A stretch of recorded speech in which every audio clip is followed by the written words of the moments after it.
Gable returns.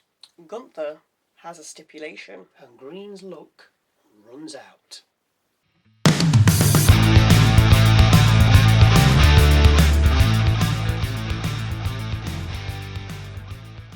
Ciao, benvenuto a Wrestle MSX, il miglior canale di wrestling di cui non hai mai sentito parlare. where we talk about wrestling and only wrestling, not Pokemon, not football, come on England, and certainly not chocolate. In Michela, Sono Selly. strap in, this is long. So, after recapping Clash again, finding out Joe Tess is doing boxing and Michael Cole is standing in, we begin with Gunther clearing the announcer's desk and then climbing atop the American one and shouting for justice because of what happened at Clash. He says nothing's happening tonight until he gets what he wants. He knows he put his foot under the rope, citing the ref should have stopped counting. He also added that Cody cheated. Gunther then addresses Cody down the camera, but the champ's music then hits, with the American Nightmare then heading out. Rhodes milks the crowd on the way down, making Gunther wait, and then eventually gets in the ring. Rhodes says Gunther's right, but can't believe Gunther's never had a controversial finish like that before. Cody then adds if he wants to go right now and have a match for the title, then let's do it. Sami Zayn then spoils things and comes out. He wanted the two of them to sort things out, but couldn't let it lie because Gunther was complaining of being robbed. Sami then calls Rhodes Golden Boy before claiming they both did him wrong. Gunther cuts him off, saying it's championship business and doesn't concern him, before telling him to shut up. Zayn says he's right, but does know a thing or two about beating him. Rhodes then comes back in, asking which Sami has turned up, the last real good guy or the one that watched Gunther choke him out, before adding he's a little busy right now. Zayn then complains about their friendship, saying Rhodes is always blowing him off and looking for the next threat, whereas the next threat might just be looking at him right now. Rhodes responds saying, is that so? With Sami firing back, well, you said after you beat Gunther, you're going to teach me a lesson. So, when you want to teach me that lesson?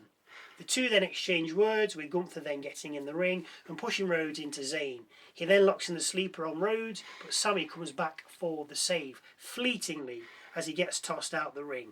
Rhodes and Gunther then brawl, with Sami then dragging Gunther out to continue his scrap. As the two fight on the outside, Rhodes dives out the ring and connects with Sami. Gunther then heads up the rampway laughing, with Rhodes offering his hand to Sami, which Sami declines. Oh, what an opener. We then cut to backstage with The Miz talking to Kit Wilson on the phone. Miz then sees Danhausen's lair and enters before trying to peek at Hausen's creation under the sheet. As he tries to look, Danhausen catches him and tells him not to touch, with The Miz saying, oh, you don't like people touching your stuff then? Danhausen says no, with The Miz touching various pieces of equipment. Eventually touches one that shocks him, dropping him to the floor. And that was all you saw of them three? Yeah. Pointless. So first up, a Queen of the Ring tournament fatal four-way qualifying match between Raquel Rodriguez, Bayley, JC Jane and Kiana James. James encouraging Julia to come to the ring with her, whereas the rest told their stablemates to stay in the back. Before this, we see Gunther telling Nick Aldis to sort things out, otherwise he's calling his lawyers. Of course, everyone jumps Rodriguez, with her then being sent from the ring. Bayley nearly steals a victory by covering Jane, but Jane kicks out on two. We have various covers between the three smaller women, with R-Rod then coming back. We fight on the outside with JC and Bayley then going at it in the middle of the ring, followed by JC and James. Rodriguez then comes back and lands her corner corkscrew elbow to James and Bayley before covering both for two. Raquel then double choke slams Bayley and JC before covering again, but James makes the save on two. More 2 count covers between the four of them broken up, with James then covering Bayley and getting extra leverage off the ropes. JC pushes James off the ropes, with Julia then pushing JC down. James then turns around to look, but only sees Julia standing there, so assumes it was her that pushed her feet off the rope. James and Julia then argue with everyone then getting their finisher in. Rodriguez then hits James with a Tahana bomb and covers for the 1-2-3. Rodriguez will now face Io Sky in the next round.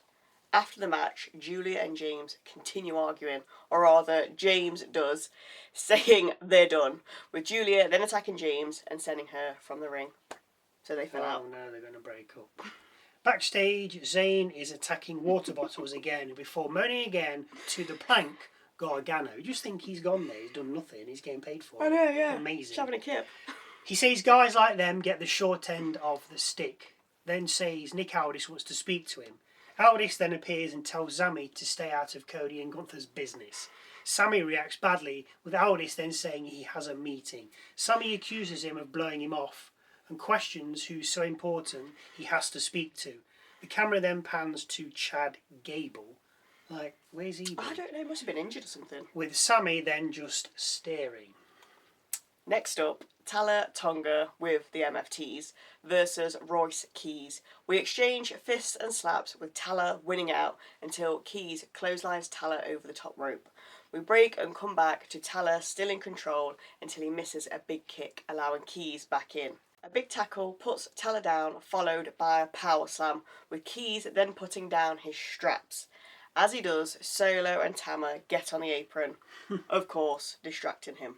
Tama pulls Keys from the ring while Solo distracts the ref. Keys handles Tama and then gets back in the ring, where Tala lands a big boot, a T-bomb and cover for the win. After the bout, Tama and Tala beat on Keys, with Truth coming out for the save, but didn't as he got destroyed. Priest then appeared and pulled Truth from the ring, with Tama then hitting the cutthroat to Keys. Solo then said to Keys, "It doesn't have to be like this." We then see the Judgment Day discussing having all the gold, with Liv once again saying her and Dom will have the crowns, much to the annoyance of Raquel Rodriguez.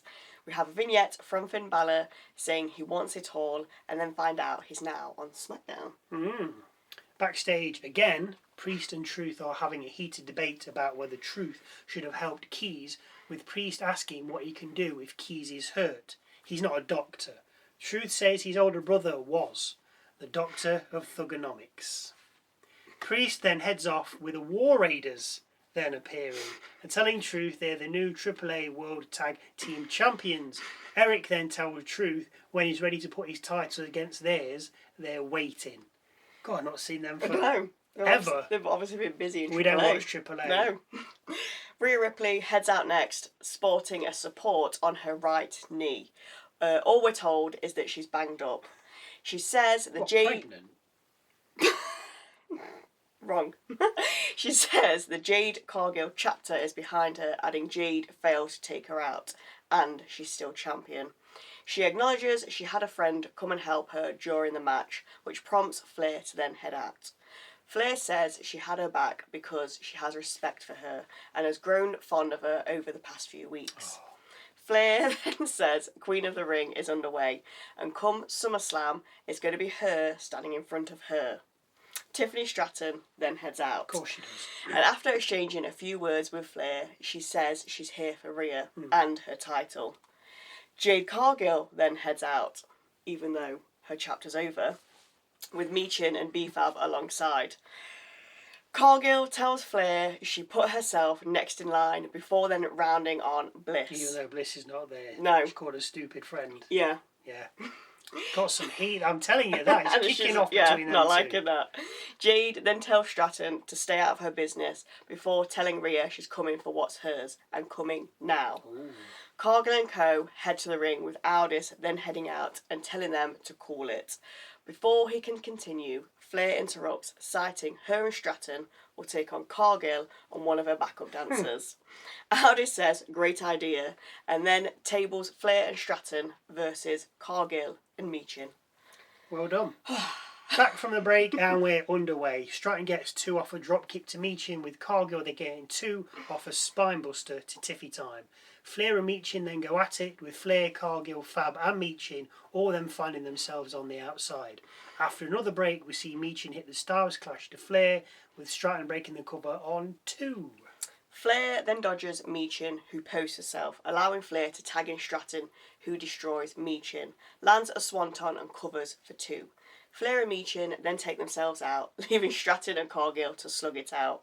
Cargill hits a sit-down powerbomb and gets 2, with us then cutting to Flair getting beaten by Fab and Michin on the outside. This distracts Stratton, who then suffers a pump kick and near jaded as Stratton counters and gets 2.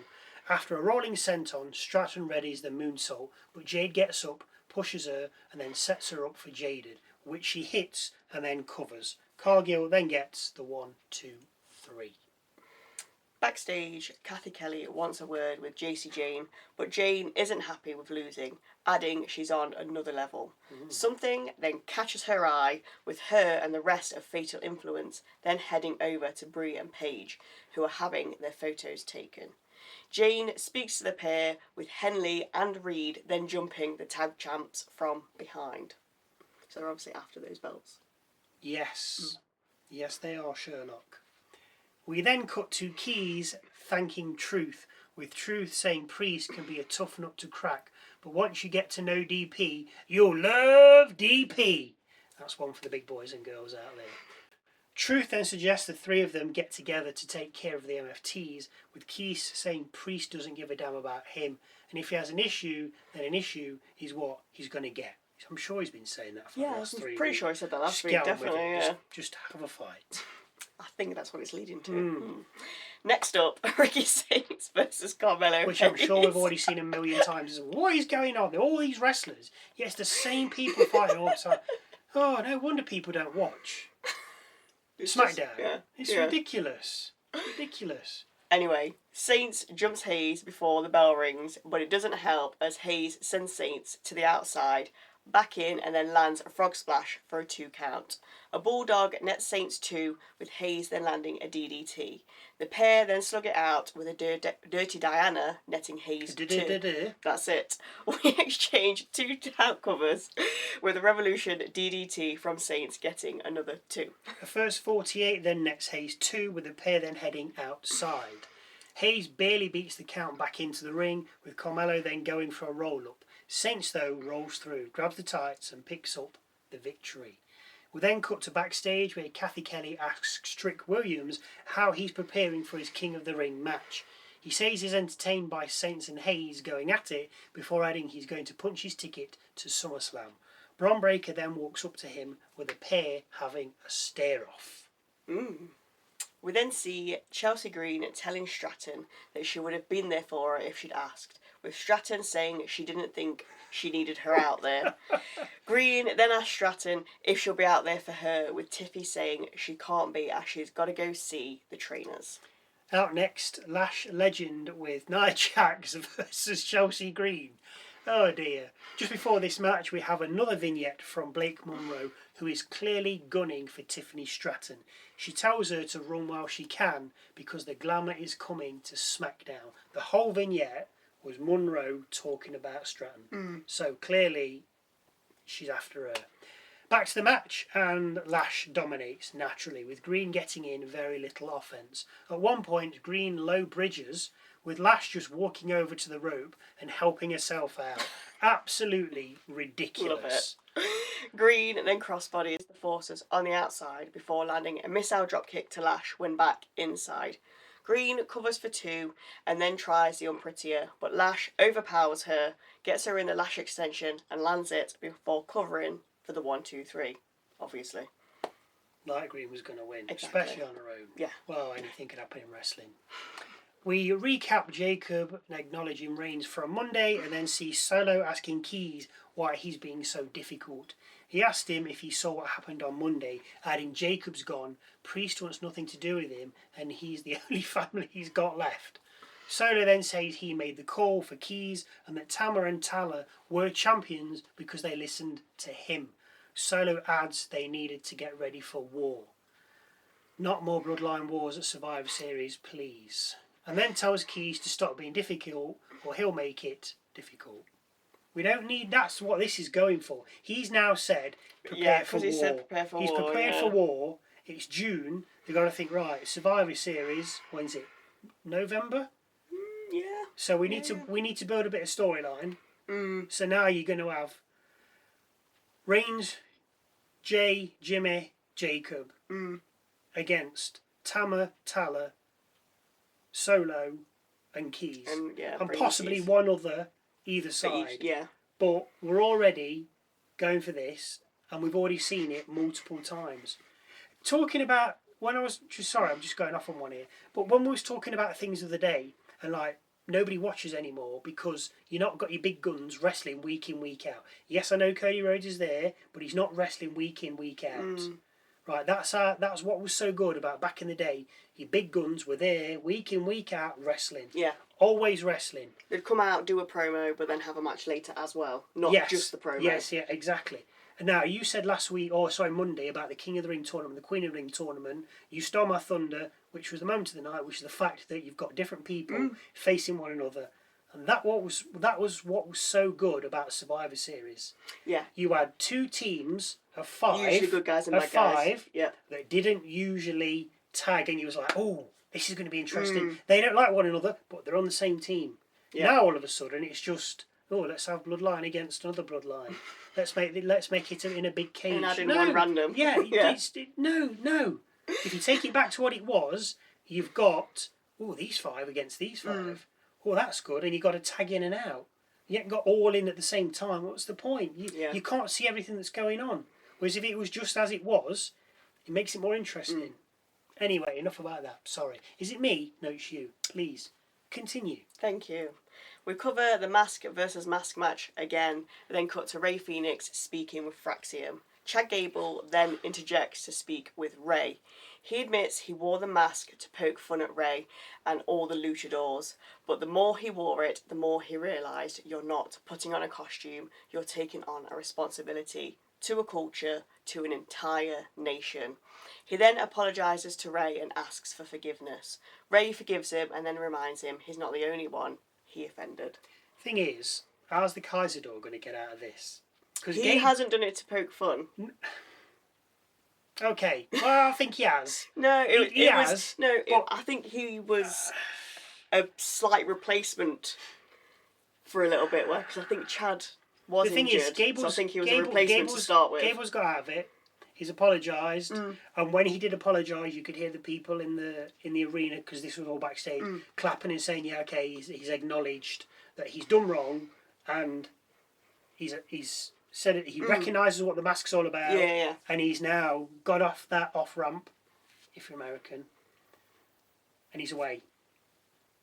Whereas the Kaiser-Door, he's so over. He's just going to stay as is. But he just going to stay in AAA. He needs that off ramp. He's just going to become the mega whatever the big champion is. Super mega AAA. Oh, Dom's got it. Yeah, he needs to win that off Dom, and then he can just rule over AAA. We then cut to Aldis asking if the rematch with Gunther is still good, with Rhodes saying yes.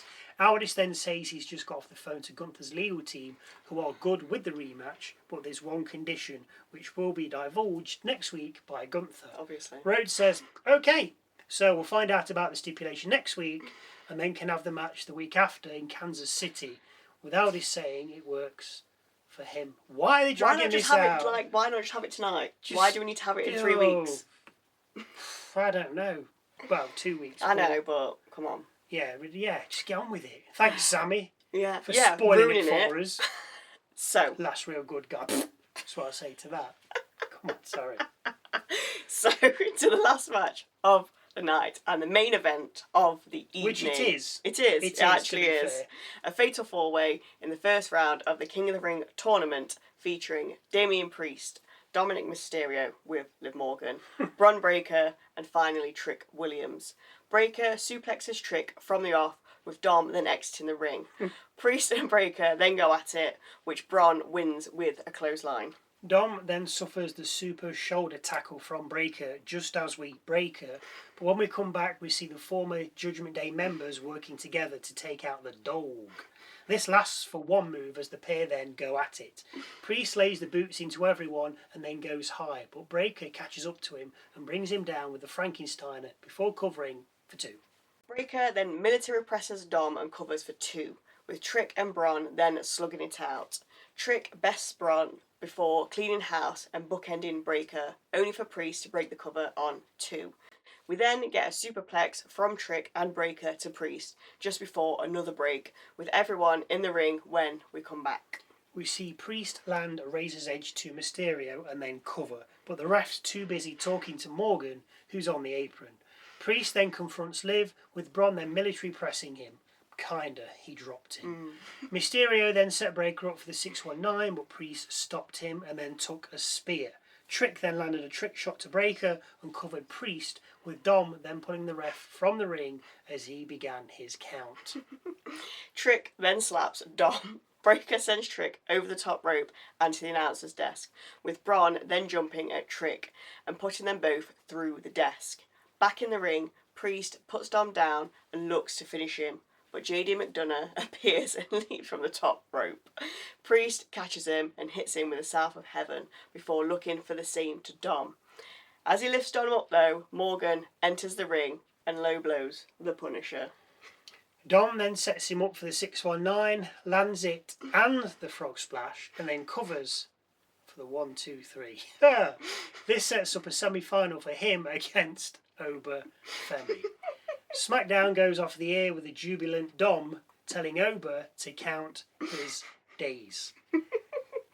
I'm quite looking forward to that, to be fair, Well, seeing them for me, this is going... Because Dom will be he'll be fun with it. This is going one of two ways. Absolutely destroying him, which I don't think it will. Or, as you say, Dom... trying to run away. But the thing is, even if he attacks Oba, Oba's just got to as if exactly, it was nothing. Yeah, He's got to brush it off. Yeah.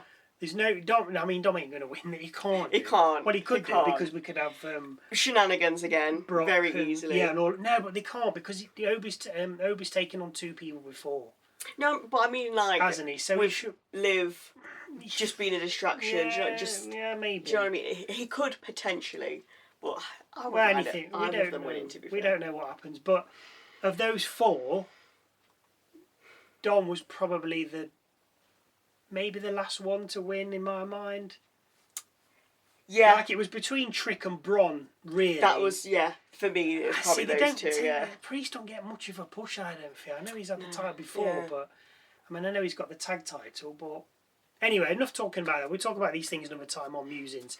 Knife from Michael's moment of the night. This could be a match, a line, a look, a promo, something funny, interesting, serious, quickie, and or different. Just something that obviously catches my eye. I've messed that up because it's late and this has been a hell of a show. It's been very, very long. Obviously, I have to wait until the end because I've done it halfway through and it's something happens and then it's kind of a spoiler. So, yes. Michael's moment of the night. Sometimes good, sometimes shite. So hang around and wait and see as to whether you disagree. Nothing. I got nothing for you. Nothing caught my eye. Nothing was amazing. The Revolution DDT's okay, but I can't keep saying. I'm sure I've said that before. You just love a DDT. It looks like a massive tornado DDT. I liked Breaker and Trick squaring up to one another. And Dom was funny at the end, telling Oba to count his days. But there was nothing to make me go, yeah, you know what? Yes. Yeah. Nothing in the background. Just too long. Even though it was 10 minutes shorter, it wasn't. He didn't run for 3 hours. It's like 2 hours 52. Yeah. I'm sure some Saturday will have the amount of seconds as well. And this is how long you'll wrestle for. Who cares? We're talking about what's happened, not what they have or haven't done. Anyway, please take it away. Awesome. If you have a moment of the night that you'd like to share, please feel free to pop in the comment section down below. Don't forget to go and check out our Musings video with our thoughts and honest opinions on the last week of WWE, because a new one drops every 3rd Thursday of the year. So close. Wednesday. Oh, sorry this went on for so long. If you do watch, thank you very much. If you like what we do, just like it. And we'll see you Tuesday for Raw.